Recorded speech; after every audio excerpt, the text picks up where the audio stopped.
So let me introduce you, first of all, to my guest, which is the one and only Peter Bleksley, which you will probably recognise from the TV programme Hunted, which he fronted. But he is also founder member of Scotland Yard's undercover unit, and I think that was back in the 1980s.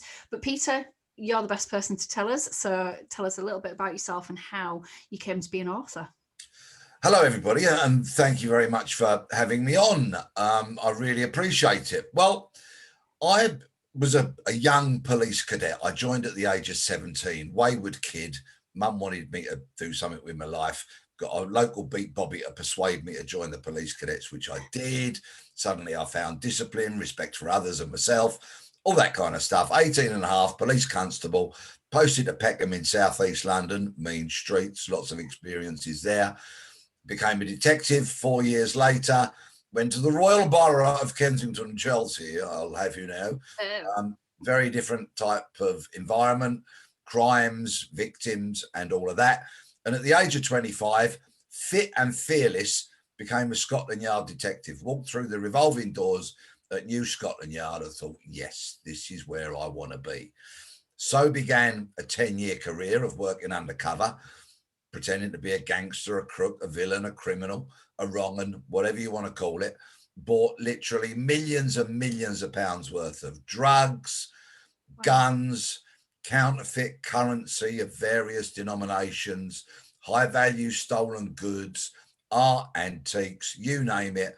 I negotiated to buy it and managed to pull it out of the woodwork so that it arrived on a plot where the bad guys could be caught, the goods could be seized, and I could leg it.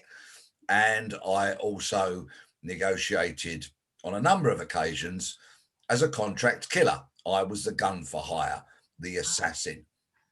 And so people invariably wanted a love rival or a business rival killed. The word would be put out amongst a select few people. Somebody might come forward and tell us about it. And I would then turn up as the contract killer. So all of that for over a decade.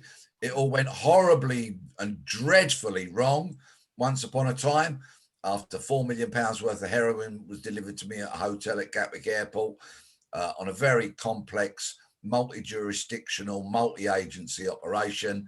A report was later compiled and stolen, which had my real name in it. The bad guys wanted to kill me, to kill the evidence. This report compromised me, and I had to move into witness protection literally overnight. So began a miserable 2-year period of my life when I conspiracy theorized, worried about an assassin's bullet, worried about that bomb under my car every morning, basically worried myself sick. I did play a part in my own downfall by drinking too much and smoking too much, but given the circumstances, perhaps that wasn't surprising. And to cut that very long story short, at the age of 40, medically retired from the police, on the scrap heap of life with no education to fall back on, no apprenticeship, no trade, no craft, nothing. I thought, what am I going to do with my life?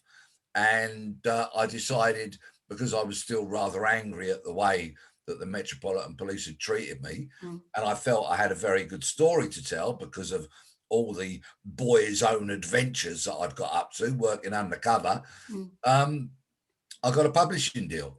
And The Gangbuster was published in 2001, a book that opened doors for me that I am still walking through to this very day. Wow, interesting. God, I mean, you've lived, you know, you've lived. Yeah, it has been a life less ordinary. And of course, the big kind of juxtaposition for me was from living a life of utter secrecy when working undercover and then living in the witness protection program. All of a sudden, when The Gangbuster gets picked up and serialized by a Sunday newspaper and sells reasonably well, I am thrust into the media kind of limelight, if you will, you know, within limited reasons, obviously. Yeah, I'm suddenly there, and the radio and the TV are contacting me on a daily basis to comment about crime and policing. And then a TV production company reads The Gangbuster, and they're making a TV show about an undercover cop, and they go, Peter Bleksley's the guy we've been looking for. And I then go and consult on that show, which got nominated for the best drama BAFTA and did really well. And so the life change was dramatic, and it all came about as a result of that first book, for which I am still grateful. It still sells, people still enjoy it. It stands up very well as an entertaining book, dare I say it. That's what people tell me. And it's a piece of work that I'm still proud of. My views have become a bit more refined over the years, but I haven't gone back and changed that book. You know, I talk about the need for a change in attitudes towards illegal drugs, for example. Well, of course, my thinking on that has changed a lot in 20 years, but I leave it there as it was, as I felt, as I was thinking 20 years ago, because I think it gives people an opportunity to dip in and see where I was at that time. But all the stories, they still stand up, they stand the test of time. Undercover cops are still doing that kind of work now as we speak. And it's a piece of work that I'm still proud of. I would imagine, though, when you were doing it, that it was a lot, when you were undercover, though, it was a lot, let's say, shall we say, lax than it is today. I would imagine today it's all very, what's the word, regimented?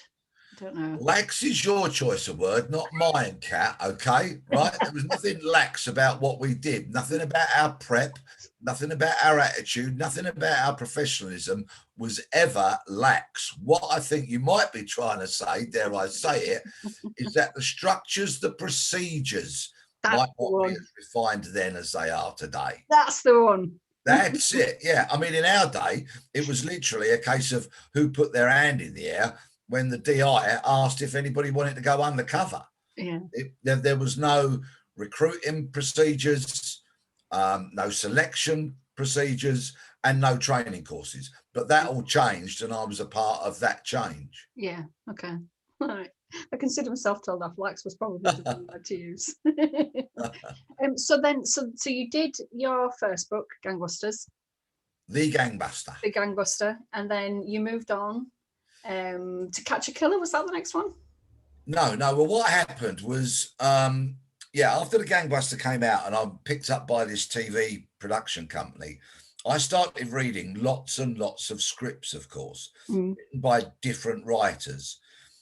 And I'd had help with the Gangbuster because, I didn't know how to write. I was a knuckle-dragging, boneheaded former detective with little or no education to fall back on. I knew nothing about writing, about the structure of story, anything like that. So quite rightly, I got help with the Gangbuster, and that was the right thing to do. All right, it meant that 50% of any money I earned out of it went to the co-writer. The uncharitable would call him a ghostwriter, but he was a co-writer. I structured the book in terms of what the chapters were going to be, the content sequence that I thought they should go in, and all of that. I lost the battle for the title because I wanted the book to be called "Don't Go Home," because that was what I was told that night before I went into witness protection. Okay. That became the title of the first chapter. So I structured it, and he did the joining of the words in a form that people would enjoy. But I learned through that process, of course. Then I'm reading dozens and dozens of scripts written by very talented and different writers. So I'm kind of this was where my writing education really began to flourish, through my working experiences, learning on the job, if you will. And then I got a contract from my publisher to write another book. And this time I was going to do it all on my own. And it was a bit raw, I suppose, but essentially it was a compendium of 10 unsolved murders that I literally went out onto the streets, armed with my pen, my notebook, and my mobile phone, and I researched them, and I wrote about my research. And that was initially called 10 Most Wanted, but that book didn't do particularly well at all. What then later happened, as my kind of minor lowercase Z-list celebrity status rose a little bit, my publisher very wisely said, well, why don't you go and revisit those cases, do another 25,000 words, and we'll republish it under another title, which is exactly what we did. And so On the Run was born. Okay. And On the Run did okay and is still doing okay. Some of the cases were solved in between my initial research and my revisiting. And sadly, some of those cases remain stubbornly unsolved.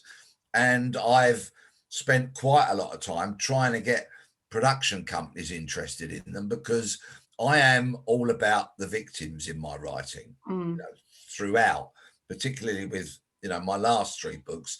For me, I research and write about these crimes because I want to try and get some resolution for the victims. And in On the Run, I kind of did, because on one of those cases, I ended up confronting a man in a pub car park outside Bolton. And I said to him, "You killed him, didn't you? You shot Chinadu." And his reaction said it all for me. And something rather, well, let's just say maybe natural justice took its course with regards to that man, but it's all in On the Run. So that's what I'm about. It's about victims for me. Hence I research and write about these crimes. My 3rd book, To Catch a Killer, was published towards the end of 2018, and that was basically research that I spent about a year of my life being dedicated to, looking into the murder of Alistair Wilson, the 30-year-old banker, father of 2 young kids, who was gunned down on his front door in Nairn in the Scottish Highlands on the 28th of November 2004. And that's a case I'm still as fascinated with as I am now, because I first came across it in 2005, way back then, when the BBC paid for me to go up to Nairn for a few days and comment on the crime live on BBC Radio 5 Live. And that case has never left me. I've tried to, again, get TV production company interest in it, to do a nationwide documentary series on it. But sometimes getting production companies involved in projects that don't have a neat little ending all tied up with a bow is like trying to push water uphill. And it irritates me, but it doesn't stop me from trying. I'm trying, absolutely. And I think there's no one hunt that you've tried more than the one with Kevin Parle. I mean, I must have picked this up maybe a year ago. I think he did some kind of press conference, and I started kind of looking into it and seeing what was going on. And then I listened to the podcast, Manhunt, which was on BBC iPlayer. And then obviously I've read your book. Tell us about Kevin Parle. Talk to me about what he is and why you're so absolutely adamant to hunt him down. Well, I got involved in a TV show on Channel 4 called Hunted, and it proved to be very popular. I did 6 series of that. 1 series as a deputy, and then 5 series as the chief. Yeah. And so I became much better known because of that show. In the last series that was televised that I'd been involved in, we caught all the pretend fugitives, which was a major achievement for us. We were delighted. It was fabulous. And I kind of paused and reflected in the months after that before it went out, and I decided that I was going to leave the show. I felt that I'd taken my role as chief about as far as I could. I doubted very much that all the fugitives being captured would ever happen again. And it did hoover up an awful amount of my time. I lost my entire sort of summer to that project. It was time to move on and do something else. So I announced that I was leaving the show in February 2019. And I'm thinking about what my next major project would be. And my publisher, fortunately, said, "Yeah, Peter, you can do another book if I found the right subject material." Well, despite writing plays that were very well received for Radio 4 and having written 3 books at this point, I had to face the obvious reality that I was best known for chasing pretend fugitives on a blooming entertainment show. So I decided to combine my skill set. I'm a lifelong investigator, and my skills, obviously, my network of people from law enforcement, the military, and a couple from security services, those kind of connections. And what I'm best known for, hunting fugitives. But instead of hunting pretend ones, I decided I was going to hunt a real one. And they do not come any more wanted than 6'6" Liverpudlian Kevin Parle, who's wanted in connection with 2 separate murders. Nobody else on the wanted list in the UK is wanted for 2 separate murders. So he stands both literally and figuratively, I would say, head and shoulders above anybody else. And quite frankly, he's lived the life of Riley for 16 years. He should be a household name. So I've sold that idea to my publisher of hunting Kevin Parle. He said, yeah, okay, write a book about that. My publisher was brave enough to understand and accept that this story might not be tied up with that neat literary bow. Yeah. And it isn't yet, but there'll be another book when he's captured, obviously. And so Manhunt was commissioned. I launched my hunt for Parle at a press conference in London, then travelled up to Liverpool the same day, and I've spent many weeks and months in Liverpool ever since, before restrictions kicked in, obviously. A couple of months into my hunt for him, the BBC commissioned a podcast series on my hunt. Yeah. What you were talking about. Excellent, by the way. Thank you. That's called Manhunt, Finding Kevin Parle.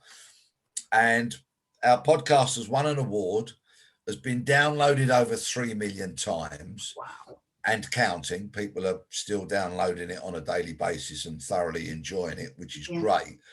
But of course, what really is the standout feature for me, or the byproduct of that, is that Kevin Parle is so much more known by people than he was 21 months ago when I started looking for him.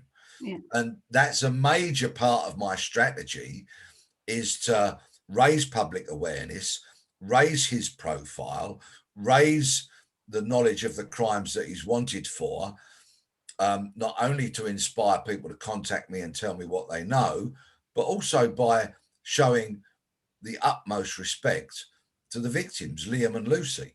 Yeah. Because at the end of the day, this hunt isn't about Kevin Parle, bizarrely, and it most certainly isn't about me. It's about Liam and Lucy, and getting a man who's wanted in connection with both of those murders, not convicted, but wanted, to stand in a court and answer the allegations made against him. And that's my motive every day, Liam and Lucy. And in the book itself, you detail, obviously, your trips that you've been to Liverpool, and you've kind of seen both sides. You've had people that are willing to give you information that have had things to do with him in the past, and then others that just said, nah, never heard of him. There's a pub you went to, I believe, where when you first sat down, everybody was, no, never heard of him. By the time you'd left Liverpool, you'd found a few people that were willing to talk. So one of my questions, though, is I'll get back to your writing style in a second, but a question that I wanted to ask you is, with all this publicity, I know you firmly believe that he's in one place now, not just because of lockdown, but because it's easier to hide when you're in a stationary position. Do you think that you're driving him further underground? No. Or are you making it harder for him to surface? No. Kevin Parle, people have always told us he's a smart bloke, okay, an intelligent guy. We heard that a lot when we were talking to people that he went to school with and beyond. Common theme, he's a smart guy. And of course, that is borne out by the fact that he has successfully avoided law enforcement for 16 years. He is no mug. He has travelled. He does travel. I know that he's been in Thailand, Dubai, Ireland, and Spain whilst he's been on the run. But every movement carries a level of risk. Yeah. So when he's content, when he feels safe, when he's surrounded by people he can trust, he stays put. And that appears to be his MO. Of course, Right. my challenge is to identify exactly where that location is, where he is today. And that's what, inspires me to get out of bed every morning and work quite literally morning, noon and night most of the time, in trying to achieve that. And so when we talk about the book, Manhunt came out towards the end of 2020 and has proved to be very popular. It's a very, very different thing from the podcast. The podcast, my podcast editor and producer, of course, quite rightly tell the stories of the murders, and then they talk. There's an episode about me and my motivations, but then it goes on to Liverpool, Life on the Run, all brilliant standalone episodes, which are great, and then gets into the investigation towards the end of the podcast. My book, Manhunt, is really that first person narrative. It's all about my journey, essentially, the highs and the lows, the emotions that I've been through and have felt during this hunt for Parle, the mistakes I've made, the moments of optimism and hope, the crushing disappointment, my determination, and all of that. Unfortunately, people have said some extremely nice things about it. It's also on Kindle and audiobook, by the way. And it's doing well, and it's proved to be yet another vehicle to raise the profile of Kevin Parle and thereby help to shrink the world for him. Because that's what I'm trying to do. I'm trying to squeeze the globe so tightly that eventually his 6'6" head pops up somewhere and law enforcement can slap the handcuffs on. That's the plan. Yeah, absolutely. You make the world such a small place. He has no choice but to pop out somewhere. I think I've read the book, and then I've also listened to the audio, and I've listened to the podcast. The podcast for me, I liked because Mark, I think it was Mark that produced it for you, and you had clips of the conversations that you were having. So when you were in Liverpool, but particularly when you were out in Spain as well, and that just made it a little bit more real. What I found when I was reading the book was it was more like a diary entry. You say it's first person narrative, but it is more like you're writing a diary. But what I do like, Peter, is I feel like you've put a bit of yourself into every page. There's no hiding behind, I don't know, technicalities, or there's no cover. It's Peter Bleksley. This is what he's doing. This is who he's after, and this is why.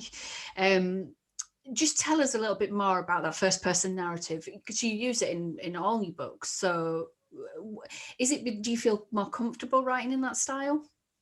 No, I'm not a good enough writer to write a novel or a book about anybody else's kind of life, to be perfectly frank. So my books are all in that first person narrative. It's my story, what I'm feeling, where I go, who I speak to, who tells me what, and what I make of it.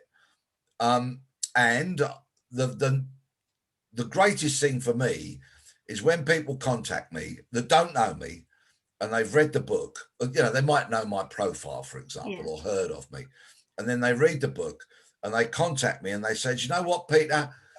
I felt like I was sitting in a pub having a drink with you and you were talking to me." 100%. That's exactly what I got from it. Yeah.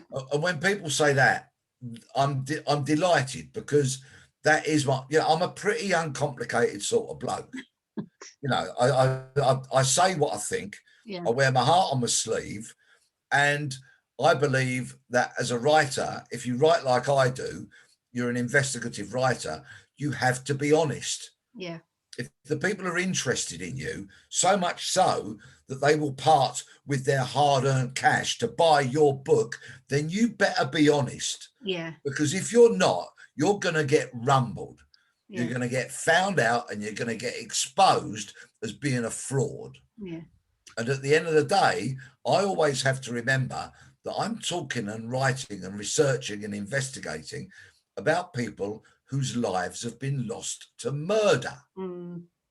So I better be blooming respectful. Yeah, I'm an irreverent sort of bloke, so I might be irreverent about some aspect of the establishment, or somebody that I've had a fallout with, or someone that's irritating me and not being upfront and honest with me, because that's me. But you do get me unvarnished, in warts and all.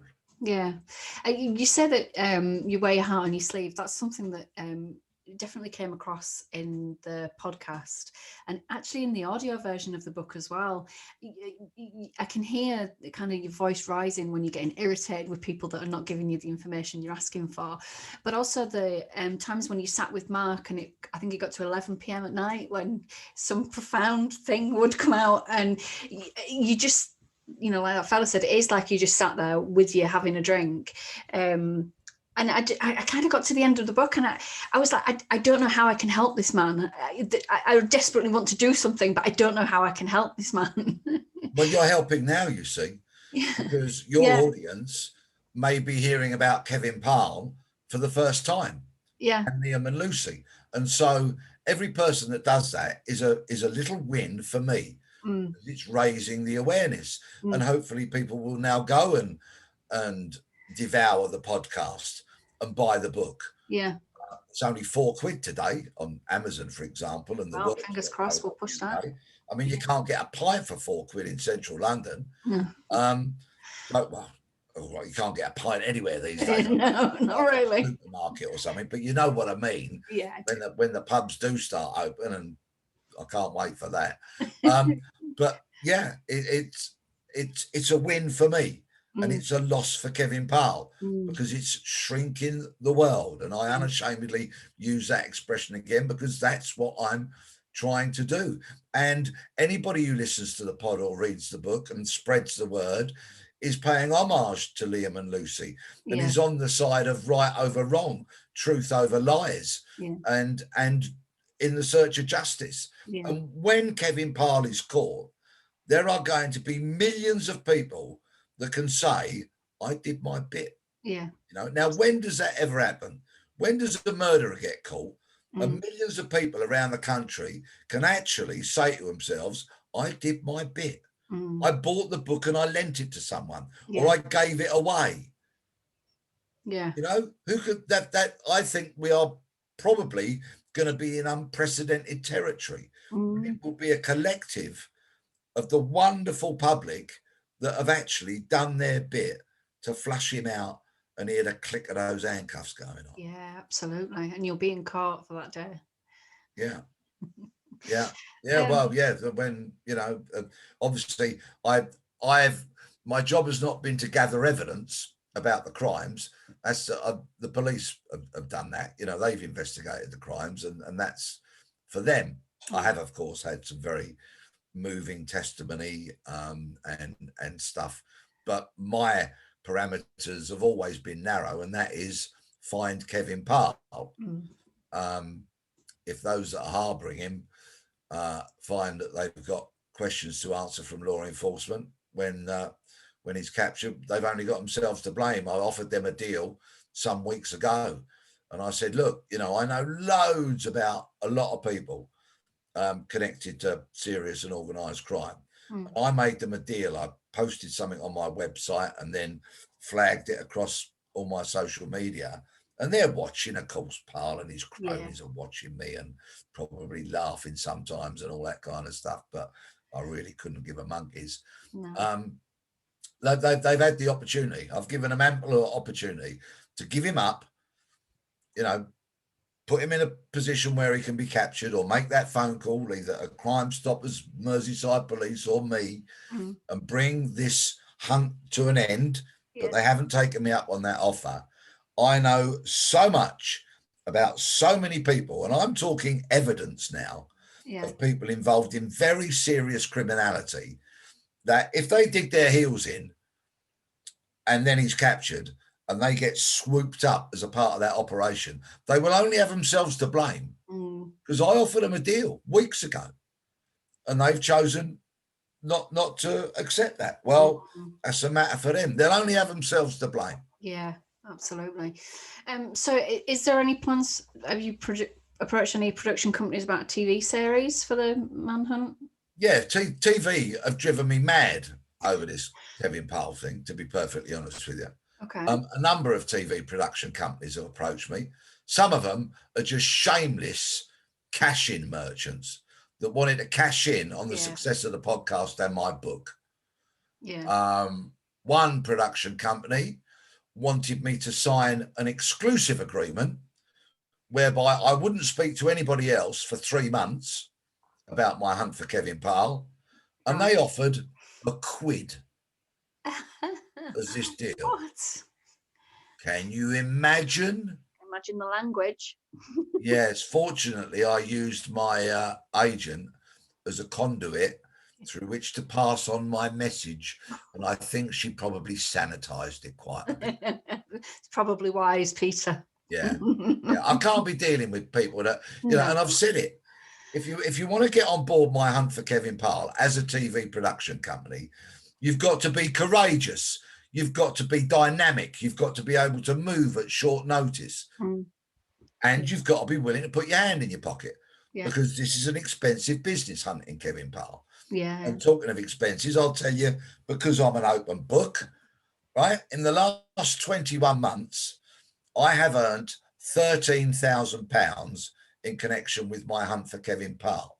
Right. So anybody that ever has the temerity to suggest that this is about money better have trainers on, because they'll need to leg it pretty quickly from me. But your expenses, Peter, they must be higher than that, because you have been, I mean, you have been everywhere.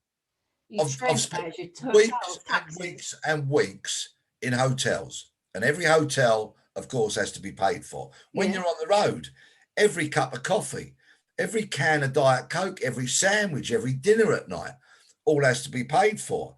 Planes, of course, as you know, we went to Spain, and we've been to many, many places in the UK, some of which I can't talk about, but we've been to Manchester and Warrington and Liverpool on countless occasions.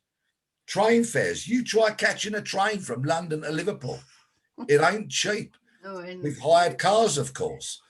Car hire expenses are not cheap, and we've done thousands of miles, and all that petrol's got to be paid for. Of course it has, yeah. So I haven't put a carrot on my family's dining table out of that money. It's all gone on hunting Kevin Parle, and I've now got a little bit left, which is in the bank for when restrictions get lifted and we can start traveling again. So I can get on a train, in a car, on an aeroplane, continue moving about, knocking on doors and getting in front of people. And let me tell you, there are going to be some people who will not be very happy to see me. But I'll be there knocking on the door. My great mate Mark will be there with his microphone in his hand, and they can slam the door in our faces and tell us to clear off. That's fine. But I reserve the right then to go public with what I know about them. Yeah, absolutely. They don't want to tell us. If they don't want to answer any allegations I've got to put to them, well, that's a matter for them. I shall publish and be damned, or rather, they might be damned. What's the saying? It's better to ask for forgiveness than it is for permission. Yeah, indeed. Yeah, there you go. Anyway, right, come on, let's get... I never set about to discover evidence about wider criminality. That was never what I intended to do. And rather naively, perhaps, I thought setting my parameters narrow, would be okay. But of course, I have learned an awful lot about many people involved in serious criminality, of the most serious kind in some regards. So they're only going to have themselves to blame. We could all be really grown up about this and really mature, and they could just make that phone call that sees Kevin Parle in handcuffs. And then I've given an undertaking. I won't do anything with the evidence that I've got. It won't go in the podcast. It won't go in, my next book, because my publisher says, when you find him, you can write a next book to follow on from Manhunt. I wouldn't breathe a word or make any of it public, but, they don't want to play ball, so que sera. Yeah, it kind of shows you what kind of a courage they don't have, really, if they're not prepared. Anyway, right, come on, let's get back to writing. Yeah. Okay. I'm going to ask you some quick questions now. Yeah. So which books did you love to read as a child? Well, this is really embarrassing, right? When I was sort of a teenager, go on, I'd sneak under the covers with a bit of Harold Robbins. Oh, okay. Wondered where you were going with that. Yes. That kind of that was all right. As a young kid, James Herriot, of course. Oh, of course. Because, I guess so many of us of that generation wanted to be a vet. Then I discovered that I was as thick as two short planks and wouldn't be going to university. So, but then as I got sort of 13, 14, 15 and interested in the fairer sex, that's probably very un-PC to say that these days, isn't it? I don't know. But anyway, yeah, Harold Robbins kept me entertained under the covers, and I'm saying no more than that. Okay, fine. And what about now? Who's your favourite? What's your favourite genre to read? Do you read a lot of crime books? Like James The last book I read, which was a couple of weekends ago, I don't get anywhere near enough time for reading that I would like, because I love reading, because the more I read, the better writer I become. Yeah. And that I think is a really, major thing. The last book I read was Andrew Ridgeley's autobiography. Oh, really? Right? Yeah, because I was a big Wham fan back in the day. Yeah, me too. Hard nosed Scotland Yard detective who loves a bit of Club Tropicana. So I read Andrew Ridgeley's book. It'd been sitting on my bookshelf for a year. It was a gift. And I read it. And of course, I enjoyed it, but it was so sanitized. Yeah. I want the muck and bullets. Not going to get it from him. No. You've got to tell tales out of school if you're going to write an autobiography. So in that regard, it was very disappointing. Oh, it's a shame. But you're not going to get that from Andrew Ridgeley. He's always been very closed, I think. George was the one that would spill the beans. Yeah, and I still mourn George's loss. I thought he was an absolute icon, an incredibly talented, remarkable man, and I miss him dearly. Can I just spin round and look at my bookshelf and tell you what I should be reading, but haven't had the chance to? Go on. Right, okay. Right, that I've got to read. Right, another music one there. And okay, so these are the ones that I'm desperate for a week away holiday. Sitting by a pool, cold beer in my hand, reading a book. That's my idea of holiday, right? Yeah. So what I will be doing now, this came out about 5 years ago. Soldier Spy. Oh yeah, I've read that. Very well. Have you read it? Very good. Yeah. Is it? Good. Yeah. Good. Well, I look forward to that. Music, of course. Love my music. Now, right. The Roger Daltrey autobiography. I know he's turned into a Brexit frigging kind of right-wing lunatic these days because he's old, but I'm hoping there's a bit of muck and bullets from the Who days in there. I bet he's got some stories to tell. Yeah, but does he tell them? I don't know. I've not read it. Read it, won't I? And a mate of mine, at the age of 59, has just finished his master's degree in philosophy. I can't even say it, right? Which is great. And he bought me this book, which I'm really looking forward to. Knowing the Scar. By David. Oh, okay. Right. And it's how sport teaches us about philosophy. Interesting. So that'll be a bit of an interesting read because I'm a big sport fan, music fan. Sure, yeah. If my mate bought that for me, I know I'm going to find it extremely interesting. So when I manage to have a week's holiday, sitting by the pool, with a cold beer in my hand, there'll be what I'll be reading. That's what you're going to do. Excellent. Yeah. Good stuff. Okay, so novice writers that are new, what tips would you give them from your experience? Right. Okay. Now, my writing, of course, of my books is limited because they're all written in the first person. They're my books about what I do, where I go, what I see. You know that. Please write whatever genre you're going to tackle, right? Whether it be a screenplay, I'm very proud of the fact that I wrote 3 plays for Radio 4, a very different form of writing. So I could do dialogue, and it wasn't all about me, So I was pleased that tested me. But if you're going to be an author and you're going to write books, please write. Now, there is that age-old saying, isn't there, that there's a book in everyone. Well, that might be true, but it's getting the book out of someone that is the art and is the skill. And writing 90,000 words is a slog in whatever genre you do. Hard. Yeah. I'd love to write a novel where I can make up characters, make up the dialogue, plot it myself, and do all of that. I'd like to do that, but I'm not going to, because I'm busy hunting Kevin Parle, and that's not my genre. But if you're going to write, please write.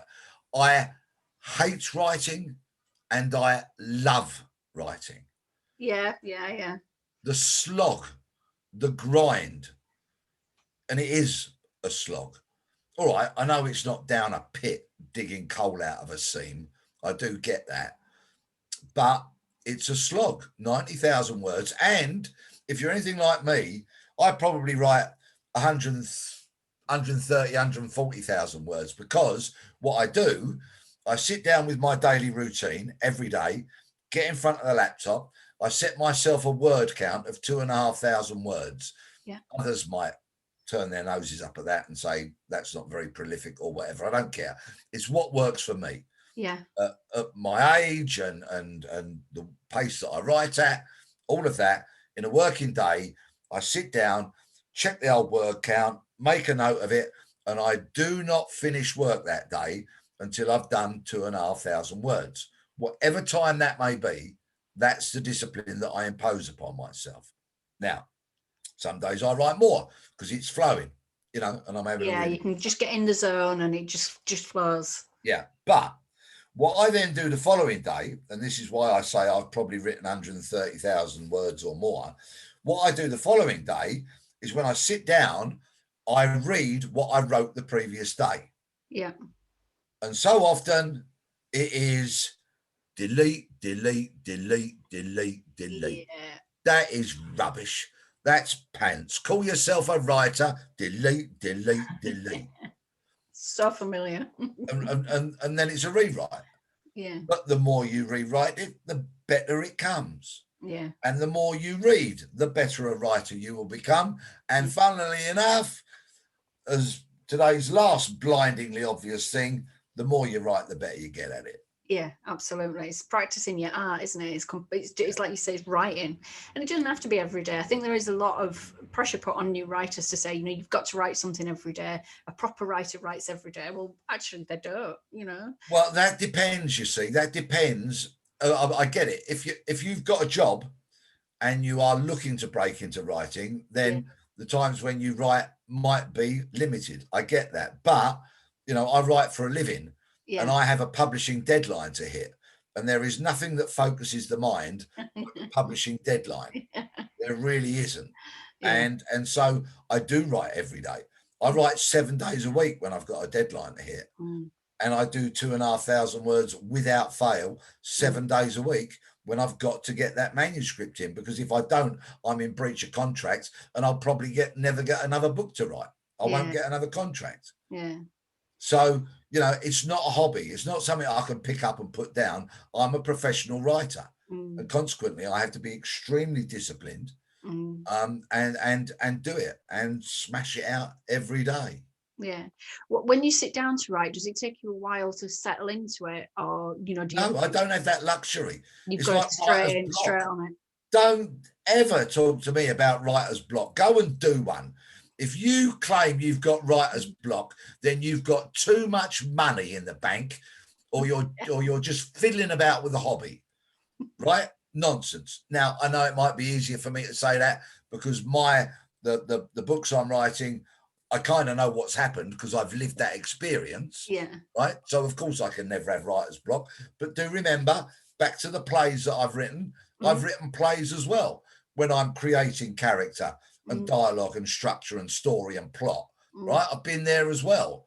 Writer's block, you got too much money. Nonsense. Self-indulgent tripe. There's no such thing. Love it. Excellent. I kind of just want to end there now. So future plans then. I know the follow-up book to Manhunt, hopefully when he's caught. Anything else in the pipeline? Any other books in the pipeline before that? What are you working on now? My life is utterly dedicated to finding Kevin Parle. Okay. And I can't see beyond that. There's only two things that's going to stop me hunting him. One, quite obviously, is his capture, and the second is my death. And I've said that before publicly, and I'm committed to that. So I have to find Kevin Parle.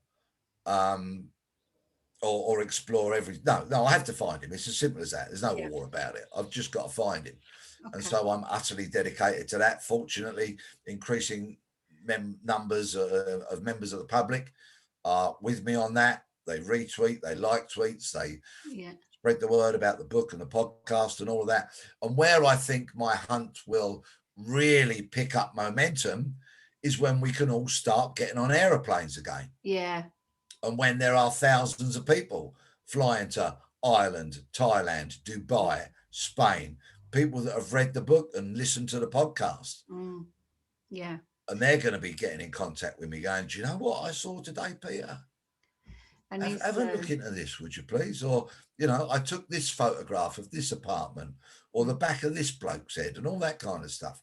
That's going to really, really take off when we quite literally start taking off in aeroplanes. Well, hopefully with the vaccine rollout, it won't be too long. We shall see. So, and the podcast is coming back. You know, is it? Yeah, the BBC have commissioned further episodes of the podcast. Oh, brilliant! So the podcast is most definitely coming back, and there's a massive appetite for it. Not a day goes by when people aren't saying to me, Peter, when's it coming back? When's it coming back? We will be back as soon as I can put information into the public domain that I now possess that won't benefit Kevin Parle and his cronies. We'll be back, absolutely guaranteed. I can't wait to get those episodes out. Fantastic. So the book Manhunt and all your other previous books are available on Amazon. They are, and I think there's a deal on Amazon whereby you can pick up 3 of them, sort of thing, you know, at some kind of discounted price. But standalone, when I last looked at it, like a few days ago, Manhunt was only £4, right? Which means I'm never going to get a royalty check, but I'm not bothered about that. I don't do it for that reason. That's spreading the word. You know, read it, lend it, give it away, spread the word. Kevin Parle must be found. Kevin Parle will be found. Excellent. Peter, thank you so much for your time. Thank you so much for entertaining us. It's been absolutely brilliant to have you on. And good luck with the hunt for Kevin Parle. Thank you very much indeed.